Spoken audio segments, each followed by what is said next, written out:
ఇది మీ బైబిల్లో ఉంటుందో లేదో తెలియదు కానీ కల్వరి కీర్తనల పుస్తకంలో ఇలా ఉంటుంది, డాష్ నా కాపరి, నాకు ఏమీ తెలియదు, పచ్చనట్ల కోసం ఆయన నన్ను పీడిస్తుంటాడు, శాంతికరమైన శాపములతో నన్ను హింసిస్తూ ఉంటాడు, నా ధనములకు ఆయన కనిపెట్టుకో ఉంటాడు, నా దశమ భాగమును బట్టి నూనె బాటిళ్లతో నన్ను వంచుతూ ఉంటాడు, కాజేసిన భూముల్లో ఆయన నివసించును కనుక ఏ అపాయానికి భయపడు, బౌన్సర్లు ఆయనకు తోడైంది, నీ క్రెడిట్ కార్డులు పేటిఎం ఆయన ఆదరించు, స్మార్ట్ ఫోన్ లో సెల్ఫీల ఎదుట ఆయన నాకు భోజనము సిద్ధపరచు, ఎపిసోడ్ స్పాన్సర్షిప్ తో నా తల ముంచినావు, నా జేబు ఖాళీ అయినది.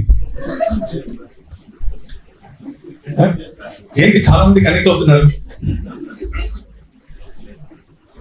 నేను బ్రతుకు దినములన్నీ డాష్ శాపములే నా వెంట వచ్చాను, అయినా సరే చిరకాలము డాష్ టెంపుల్లో కుకట్పల్లిలోనే నివాసం చేయండి.